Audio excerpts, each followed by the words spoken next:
today, both in person on the sidelines of the de-ISIS ministerial that's happening in our building, as well as by phone.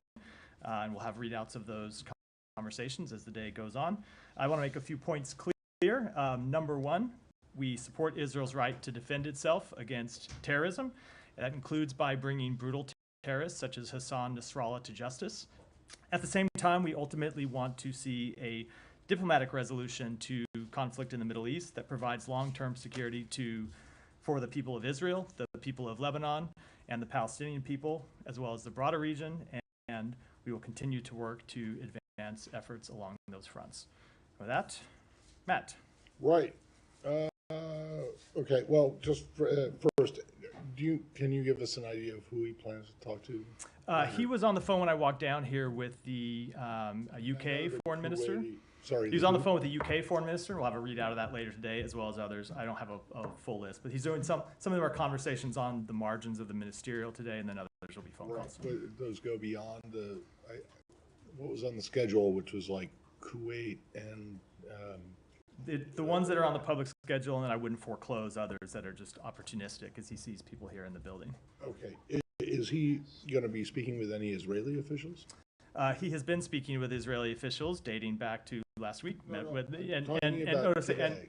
will continue to. Some of those conversations we read out, some we do not. So he has had, is it accurate to say that he has had conversations today with Israeli officials? I don't know that he has had any yet today, but he will continue to engage with Israeli officials. And then so what is your understanding of what Israel is planning to do or not to do?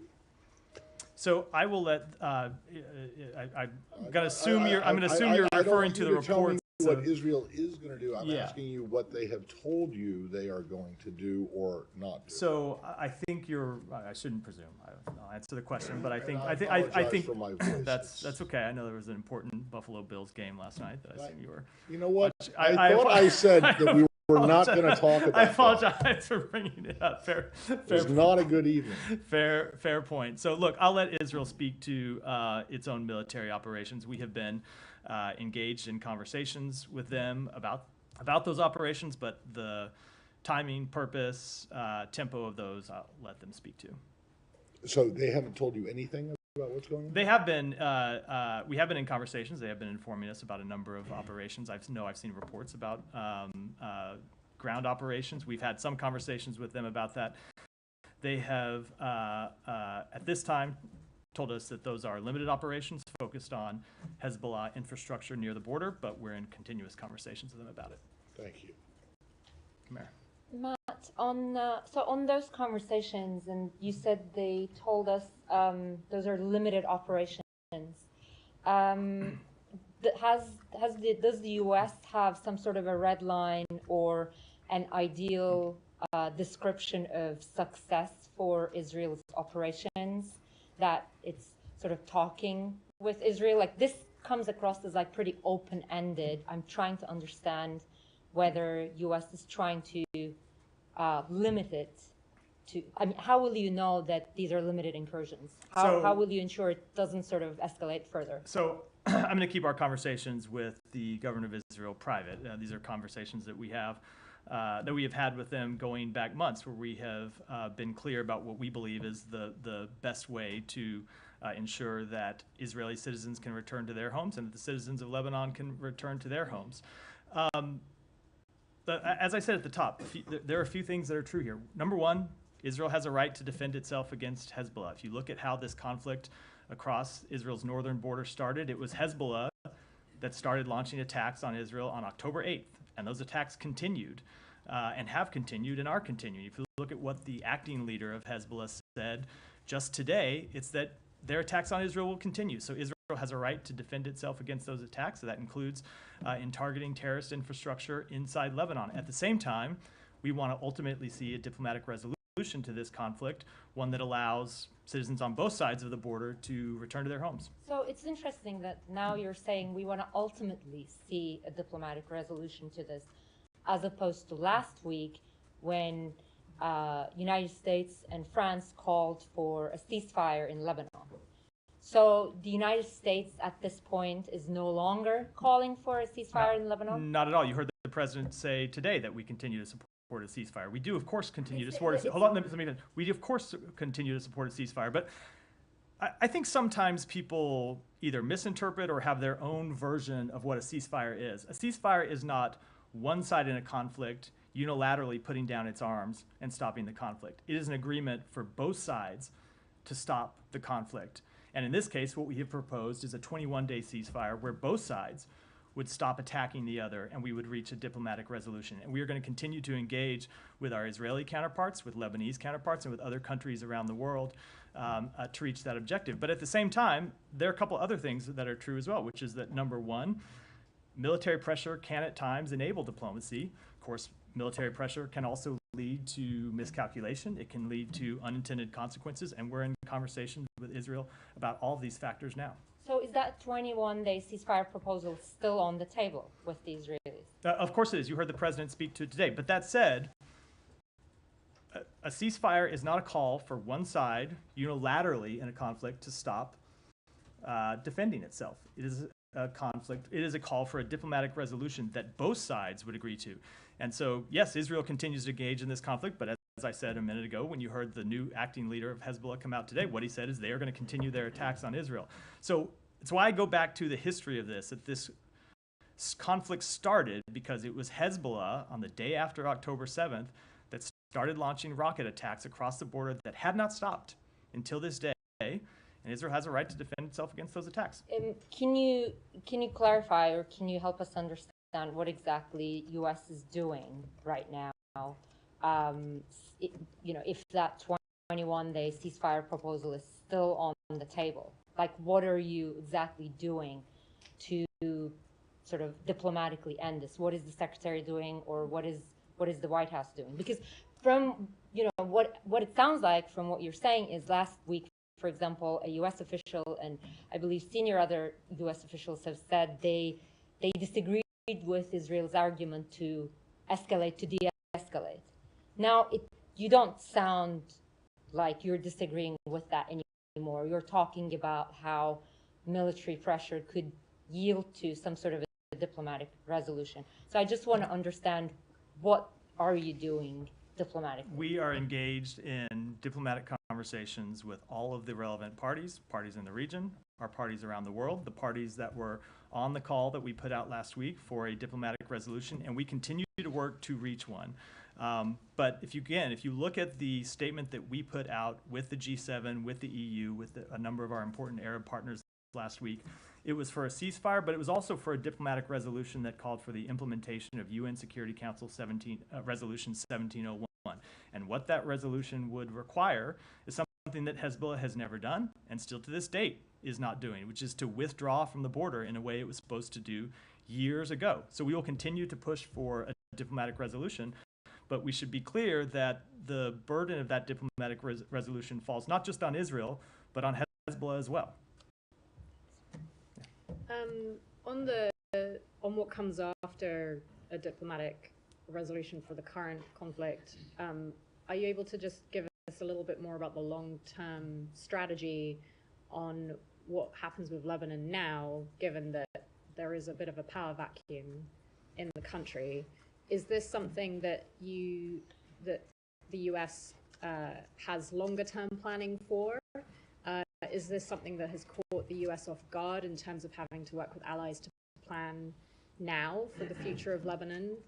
Is there something you can give us in terms of like understanding the US's role in this next step for Lebanon? So first of all, I'd say that there has actually been a power vacuum in Lebanon for some time. And there's been a power vacuum in Lebanon largely because Hezbollah has held a veto over the choosing of a new president. And Hezbollah has prevented the convening of the parliament to choose a new president. So it is a sad statement of reality that there has been a political vacuum that has prevented that country from moving forward with full political governance and an ability to implement UN Security Council 1701, as well as a number of economic reforms that we have called for and other partners have called for some time. So I would say, I think with respect to events of the last few days, it is too early to see how those are going to shake out.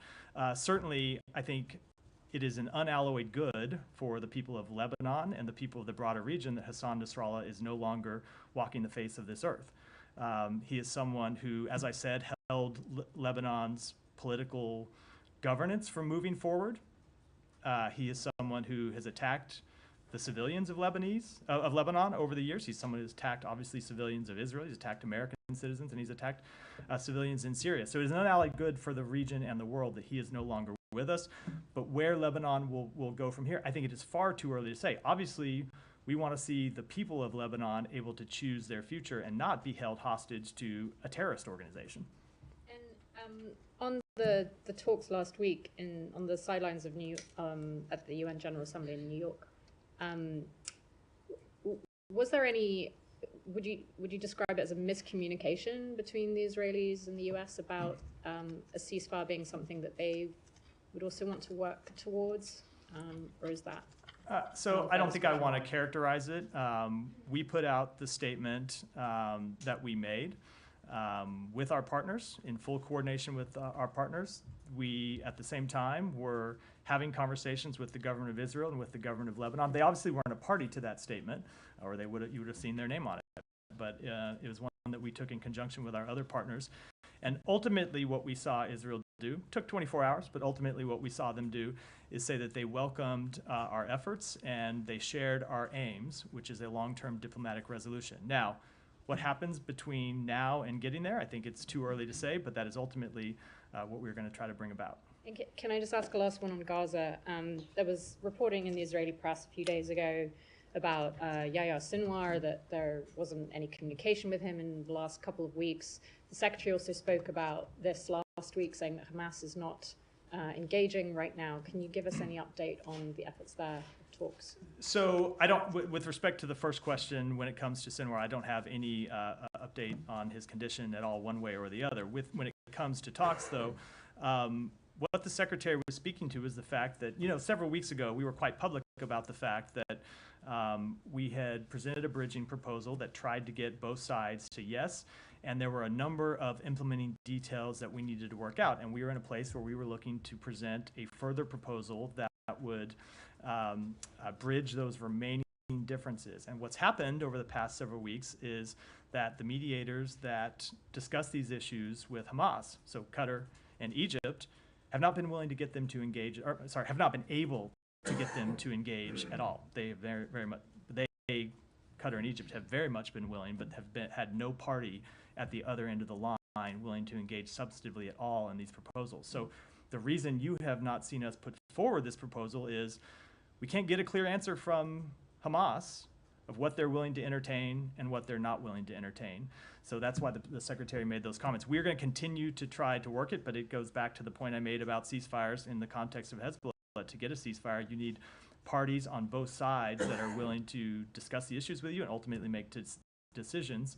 This is not to say that Israel has fully accepted a ceasefire. Obviously, we know they have tough decisions to make, but the issue over the last few weeks has been that Hamas has been unwilling to engage. And finally, are the Israelis still at the table if that? We are still engaged with the Israelis on the question, and we had been, this process I spoke about where we were discussing the remaining issues with the mediators, we had been doing with Israel. And we had been discussing with Israel how we could get by the various differences and had an ongoing back and forth that would inform the proposal that we intended to present. So that process has been ongoing, but it has stalled on the other side. Okay. Yeah. Can I ask about plans for NEO? Or is the State Department's view that there are still viable commercial options out of Lebanon for American citizens? Bless you. There are still commercial options that are available. They are limited, of course. We have been in contact with American citizens. We have urged American citizens to fill out the intake form on our website to receive information. We've heard from a number of American citizens, and we are working with them to provide them updates about commercial flights that are available. We are working with airlines to address requests by U.S. citizens to depart Lebanon by providing additional flights with seats for personnel purchase, and we're exploring other options, as we always do in these circumstances, but I don't have anything to announce today. Yeah. So wait, so what was the answer to his question? I said it was a full answer about the things that we Well, are doing, and we he are asked about exploring. NEO. So we are not evacuating. Let me just be clear. We're not evacuating American citizens from Lebanon at this time. We always conduct a prudent planning process. We have been doing that for some months, going all the way back to October 7th. But at this time, there's still commercial options available. All right, and when you talk about how the embassy is working, and again, excuse my voice, when you talk about commercial options for flights, in the past or back in 2006, a large majority of the people who left under your auspices left on ferries. Is that also? I don't want to say what options are or not under consideration. At this time, there are commercial options available. We are exploring other commercial flights available. Yeah. We are exploring other potential options should we need to, but it's not a decision we've made as of yet. Thanks. No, sorry, I said go, Kai. The 21-day ceasefire proposal you say is still on the table. Is that is that the focus of U.S. diplomatic efforts right now, or are you also pursuing other diplomatic solutions to what we're seeing between Hezbollah and Israel? It is the focus of our efforts, linked, of course, as we made clear when we made the proposal in the first place, to a broader diplomatic resolution. The idea of the ceasefire was not a ceasefire just for a ceasefire's sake. It was a ceasefire to give space to pursue a broader diplomatic resolution that would include Hezbollah pulling back from the border so Israeli citizens and Lebanese citizens would feel safe to return to their homes. And to be clear, you've still not received a direct Israeli response to that proposal because Netanyahu first threw cold water on it, then his office put out a statement,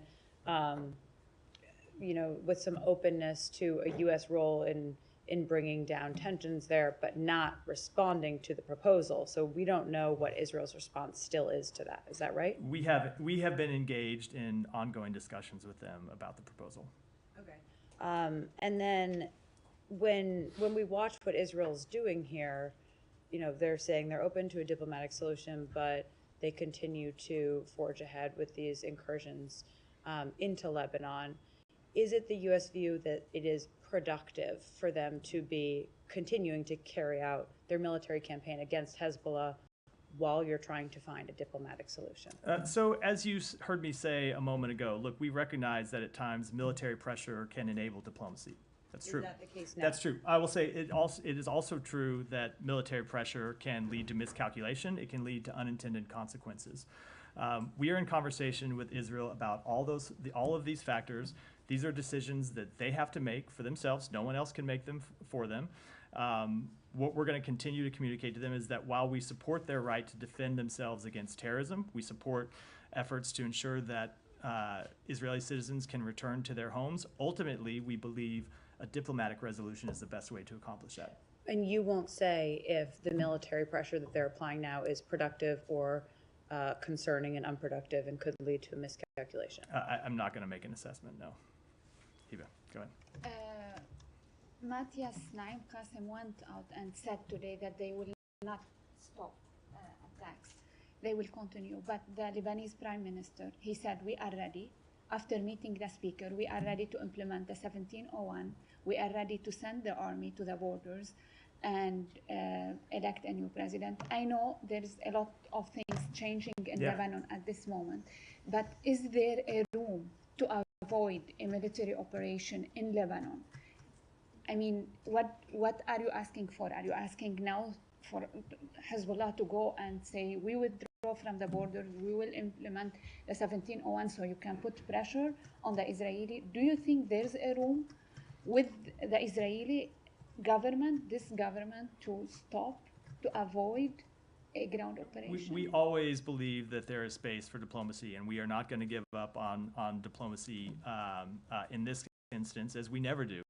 I will say we, of course, would welcome the full implementation of 1701. We would welcome the Lebanese armed forces helping to enforce 1701. We would welcome Hezbollah withdrawing from the border, as they said they would do when 1701 was passed, and of course never have done. So those are all steps that we would welcome. They would all be steps that would be important for de-escalating tensions and finding a diplomatic way out of this conflict. And so we'll engage with Lebanon to see that those steps are implemented, but ultimately those are things that we have heard promised before that ultimately haven't proven true. Certainly we would welcome them if they were in this case. Israeli. Why have you then been providing the Lebanese armed forces with hundreds of millions, if not billions of dollars, if they haven't been doing what you want them to? Look, we continue to work to try to increase stability inside Lebanon. We have not given up on 1701, but it's just a statement of fact that has never been fully implemented. You also haven't given up on the laugh either, right? No, we have not. Yeah, I'm sorry, were you finished? So just to follow up on that question, if you're not giving up on the laugh and the Israelis are targeting Hezbollah, but how they are targeting them also is questionable. But the thing is, regarding the infrastructure and the institutions in Lebanon, is there a kind of warning from the U.S. government that they should not target, for example, the airport, the port, the LAF? We absolutely do not want to see civilian infrastructure targeted. Terrorist infrastructure, Hezbollah targets, of course, are legitimate targets for the IDF, just as America and other countries would strike terrorist organizations that targeted them. But we do not want to see civilians targeted. We do not want to see civilian infrastructure targeted. And one more question. Yeah. The Israeli Prime Minister also said that he wants to change the face of the Middle East, and he was addressing the Iranian people. So what do you read in this speech? Because he made this speech before also his operations in Lebanon. So I have not seen his full remarks. I saw that he released a video today. I haven't watched them in full, so I'm a little bit reluctant to comment on them at this time. Yeah, Tom. Just wanted to follow up on what you were saying a moment ago, because you've spoken a lot about the security issues for both Israel and Lebanon and sort of, across the border and in a state-on-state sense. But what about, how concerned are you about stability within Lebanon, both politically and socially? We know that this is a country with a very fragile sectarian makeup. We've now had a huge shock to that, given what the Israelis have done over the last week or two, and which compounds a series of very significant shocks for that country over the last years, from a financial crisis to the Beirut port explosion and so on. So what's your assessment on what all this does to Lebanon internally? I think it is too early to say. And I'll go back to the answer that I gave. I don't remember whose question it was. The concern over Lebanon's stability is not something that just started last week, right? You look at the incidents that you spoke to. You look at the fact that Hezbollah has prevented the appointment of a president for, I think it's around 2 years now. We have been greatly concerned about the stability of Lebanon. In terms of what the events of the past week mean, I think it is far too early to say, but the exit of Hassan Nasrallah from the stage, we believe is an unalloyed good for the country and the region. It just is just a fact when you have a brutal terrorist with that much civilian blood on his hands no longer operating. That is a good outcome. And to follow up on the points about, you were asked a lot about your demands, or your calls rather, for a ceasefire last week. But you did more than that, because you were calling for restraint repeatedly. And the US was leading the diplomatic charge at the United Nations on this. What we have definitely not seen is restraint. And you talked about a ceasefire involving two sides, but on this we have seen a very sharp escalation by the Israelis. So your call for restraint has failed. So we continue to call for a diplomatic resolution, but at the same time, as I said, Hezbollah has continued to launch rockets that have kept Israeli civilians from returning to their home, and Israel absolutely, along with every country in the world, has a right to defend itself from terrorism. It also has a right to go after legitimate terrorist targets like Hassan Nasrallah, and we support them taking those steps. Just as we have brought terrorists who targeted American citizens to justice over time. But that said, we long-term want to see a diplomatic resolution. That's what we're continuing to pursue. But it's just all those things were true. We've seen the Hezbollah rocket fire for many, many months. What we've had in the last week or two is the killing of more than 1,000 people, according to Lebanese officials, in these Israeli strikes. more than 1 million people displaced, according to the United Nations. I mean, that's a huge, game-changing escalation. And last week you were calling for restraint. So I'm just sort of asking the question about whether or not you think you got restraint, Well, or your calls were heeded. let me just take a few things specifically when it comes to the death of Hassan Nasrallah, which is, I think, the event that most people have referred to as the most escalatory. We support bringing him to justice. We think that ultimately is something that's good. We think that's ultimately something that's good for the country. Now, yes, of course, we do not want to see any civilian harmed in that attack or in any other, but we support them bringing terrorists to justice. We support attacks on Hezbollah. But as I said at the beginning, this kind of activity can both enable diplomacy, and it can also lead to miscalculation. It can lead to unintended consequences.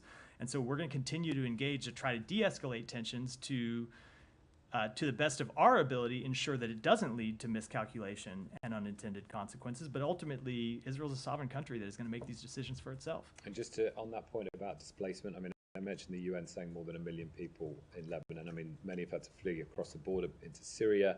Are you happy, or I'll rephrase the question, given the way in which much of this was done, involving, warnings delivered by mobile phone from the Israelis for people to leave their homes in the middle of the night, for example, is this process in compliance with international humanitarian law and the way it's been done? So it's not the kind of assessment I can offer from here. Obviously, to make to ever reach any of that type of assessment, it's something that officials have to do here, looking at the full facts, and not something I can offer a quick reaction immediately after the events transpire.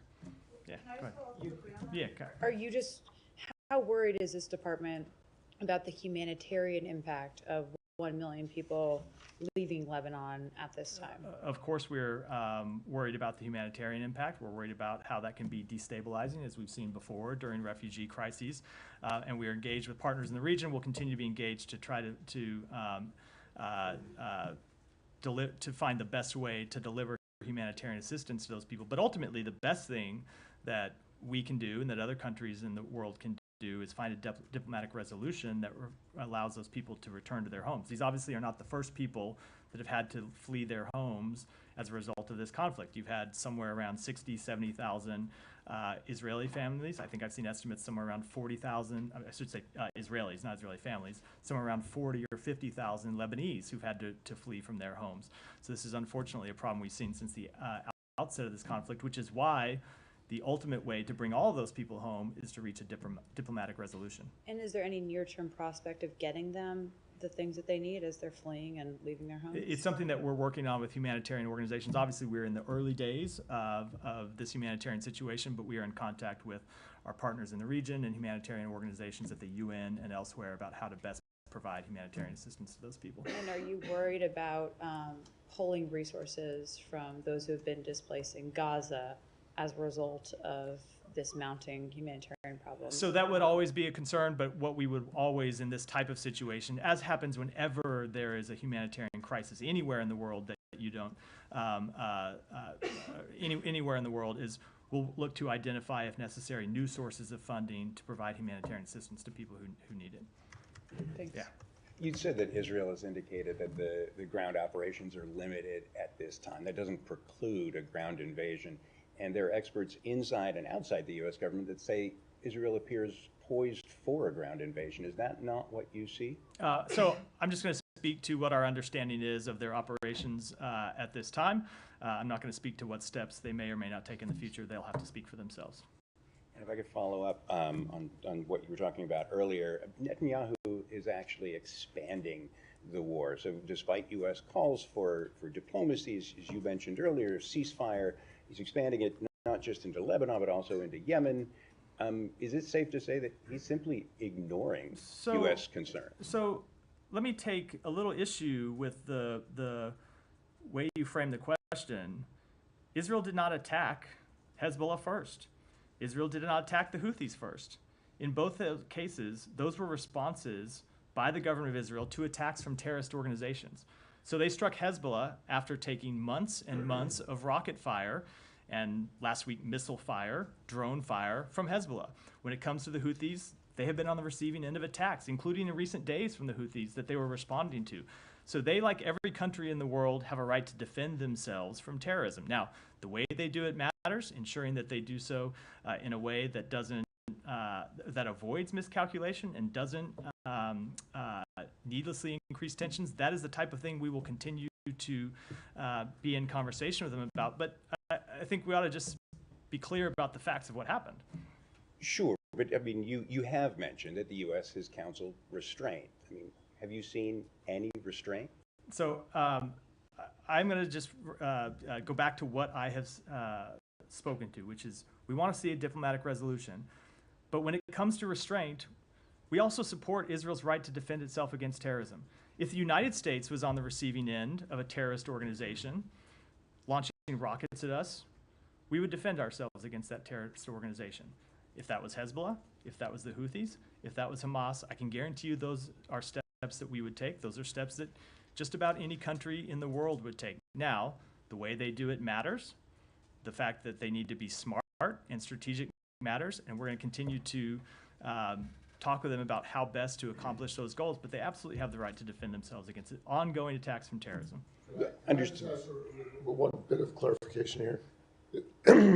Are the Houthis currently a designated FTO? They are not a designated FTO, but they,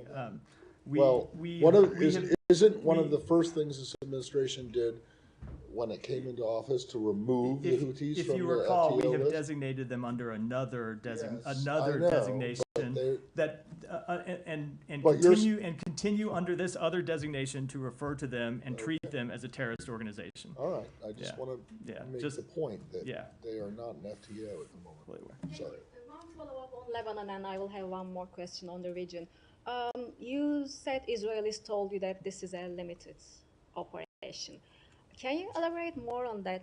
Like, how do you define a limited operation, and how do you define a major operation? So I am, this is not a U.S. definition. This is what they have informed us that they are currently conducting, which are limited operations targeting Hezbollah infrastructure near the border. I will let them speak for themselves about what the operations actually are. And these are limited ground operations. That is our understanding, but again, they should speak to that, not us. Yeah. And today marks the 4th week since the killing of Turkish-American activist Ayşenur Ezgi Egi by Israeli forces in the West Bank. Do you have any updates on the investigation? So we were engaged in recent days with the government of Israel about exactly this question, and we're informed that the full criminal investigation is still ongoing. And have they given you any timeline? I'm not aware of any timeline. It's possible they've given it to other officials, but I'm not aware of one, no. One more on this. 103 U.S. Congress members have sent a letter to Secretary Blinken and President Biden and the Justice Department calling for an independent investigation into the killing of Ayşenur. Can you confirm if you received this letter, and do you have any response to them? So I'm sure we have received the letter. I'm not aware of it, but I'm sure we have, and we will respond to them in due time through our normal process, as we always do. But when it comes to whether there needs to be a subsequent investigation, we've made clear we want to see the full criminal investigation play out first before we make any other decisions. I want to follow up on the limited ground operation. You don't want to define it, but what you are against, I mean, are you against the Israelis staying in South Lebanon? Are you against another occupation? I know you don't want to define the limited operation. We want to see a diplomatic resolution, period. I'm going to leave it at that. Yeah, go ahead.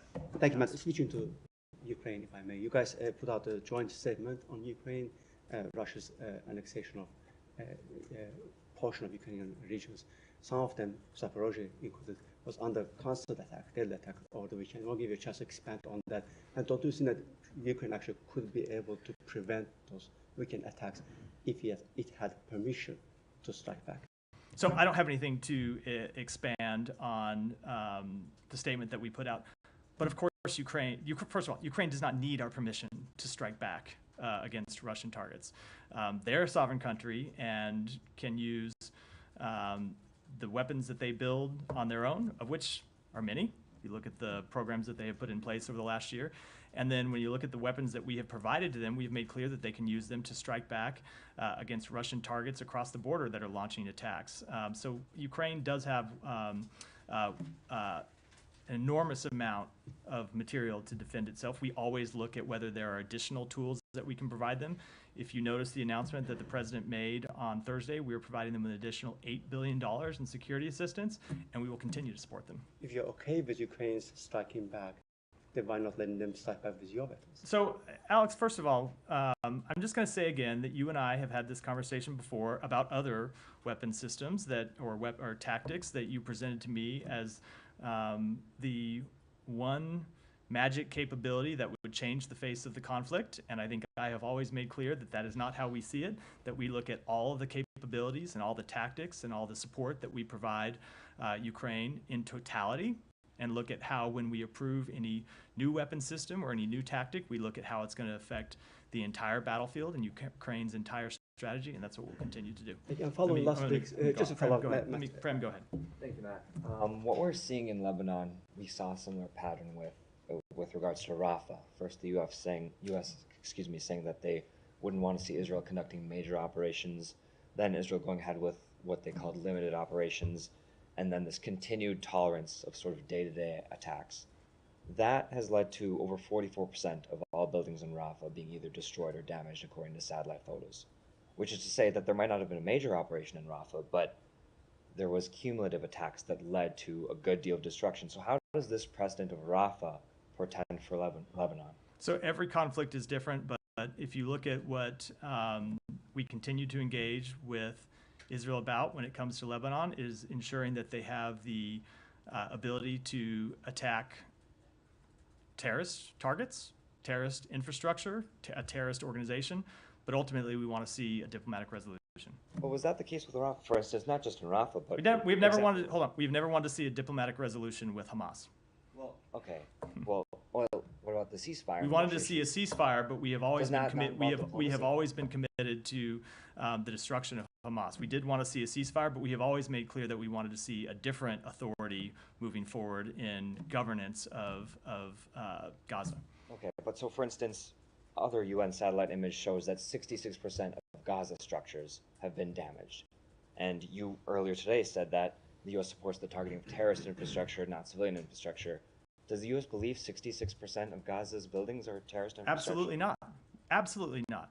Which is why we have been engaged to try to reach a ceasefire to end that conflict, which is why we have been pushing for a ceasefire to months. And I wish that Hamas would come to the table and work with us on a ceasefire. As you heard me saying earlier, Hamas has been absent for weeks, won't even respond to the mediators putting forward ideas asking whether they would agree to a ceasefire or not.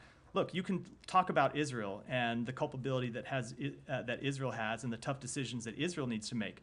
And it's absolutely true that Israel needs to make tough decisions to get to a ceasefire. But the way out of this conflict is a ceasefire. And it is Hamas that is missing in action right now that won't come to the table to talk about one. And then finally, a few weeks ago, the U.S. ambassador to the UN said, quote, "I do not believe the Palestinians as they exist right now have all the elements to give it statehood." What do you think, which elements are Palestinians missing? And do you think the U.S. continual unconditional support to bomb Gaza and Palestine supports achieving those elements? Well, I'll give you one of the elements that is missing, which is Palestinian Authority governance of Gaza. You've seen Hamas in charge of Gaza going back months or going back years. We have tried to we have put forward ideas for Palestinian Authority governance of Gaza and ultimately a unified Gaza and the West Bank. That's something that would be a prerequisite to a state. That's something that's obviously not happening right now, but something that we'll continue to push for. And then one final thing, I'm sorry. Yeah. Thank you, One more. I'm sorry. Last week, the Israeli Minister of Education, Yoav Kish, said that Lebanon will be annihilated and there is, quote, no difference between Lebanon and Hezbollah. What's your response to a person tasked with educating Israelis saying such a thing? Well, obviously that statement is not true, and those comments are completely inappropriate. So can I just on that, you said the Palestinian Authority, one of the defects or shortcomings is that the PA doesn't have control over Gaza. Do you think that the PA has effective governing control over the West Bank? It has effective governing control over parts of the West Bank, certainly not all of it. Some of it? Yeah, some of it. Which parts? The parts that it is in control of, and then there are other parts where Israeli maintains security control. So it certainly does with parts of the West Bank. Thank you. I want to follow up regarding the civilian casualties in Lebanon. During the past week, Israel targeted many residential buildings in heavy airstrikes. In one of them, 33 people were killed in Bekaa. Israel always is claiming that there are Hezbollah members there. How is the U.S. not condemning or finding it normal that a whole building can be targeted only for one person, even if kids are being torn to pieces? Sometimes we don't see a Hezbollah member in that building after it was hit by an airstrike. So we don't want to see a single civilian casualty in Lebanon. Yeah, we are seeing them as we see them in other conflicts, and it is a tragedy, and it is why we are trying to pursue a diplomatic resolution to this conflict. This conflict never would have started. Again, if we want to talk about culpability, if Hezbollah on October 8th hadn't started attacking Israel. No, I know, but it's important to understand why Israel is defending itself against these attacks. It's because Hezbollah started a war, started a conflict with Israel on October 8th. Had nothing to do with Gaza. Nothing at all to do with Gaza. They started the conflict, and Israel has a right to defend itself against that terrorism. Now, that doesn't mean that every civilian death isn't a tragedy. Of course it is, and Israel needs to do everything possible to minimize civilian casualties. But the reason why this conflict, just before you interrupt, just let me finish. The reason why this conflict is happening in the first place is because for 12 months, Hezbollah has been attacking Israel. 12 months, and has been unwilling to cease those attacks. And that's why Israel's defending itself. Yeah, but they are not doing a better job. We saw it in Gaza, and we're seeing it again in Lebanon. There's always a lot of civilian casualties. There are always kids that are being targeted, aid workers being targeted. So they're not doing their best job. They absolutely need to do more to minimize civilian casualties. And ultimately, it's why we want to see a diplomatic resolution to the conflict, is because not just the destabilizing effects on the region, but the terrible toll that this war produces for civilians in Lebanon, that's produced for civilians in Gaza, and of course that it produced on October 7th for civilians inside Israel. Yeah, go ahead. Thank you very much, Matt. In Pakistan, this donut shop has become very popular by the name of Krusty's because its employee had called the Chief Justice of the Supreme Court of Pakistan that shame on you. My question is, do you hear these things? I mean, spokesperson, you see globally, do you see countries where the Chief Justices are called shame on you? I am not fully tracking the latest donut shop news from Pakistan, I will admit. So, but you are in Northern Virginia. I'm not tracking Capitol Hill. I'm not tracking Northern Virginia donut news either, but I'm happy to be educated. Yeah. I love donuts, so sour cream donuts especially. So, anyone wants to bring them to the briefing room. After the three pillars of the states are gone in Pakistan, that's why I was asking about it. But KP, the province which I belong to and have the newspaper since 40 years, its chief minister in a statement yesterday said to the federal government of Shehbaz Sharif, after their protest was interrupted and stuff, that if next time you shoot us with one bullet, we are going to shoot you with 10 bullets. Does these kind of statements worry the U.S. at all about the situation in Pakistan? So I wasn't aware of that statement until you brought it to my attention. I'd want to see it in its full context before I commented. Let me go because we're running out of time. Let me go to your colleague. Thank you so much, Matt. I have three short questions on Bangladesh issue. Given Nobel laureate and chief advisor to the Bangladesh government, Muhammad Yunus' recent acknowledgement of meticulously designed conspiracy leading to political change in Bangladesh. As he said at the Clinton Global Initiative annual meeting, it's amazingly meticulously designed thing.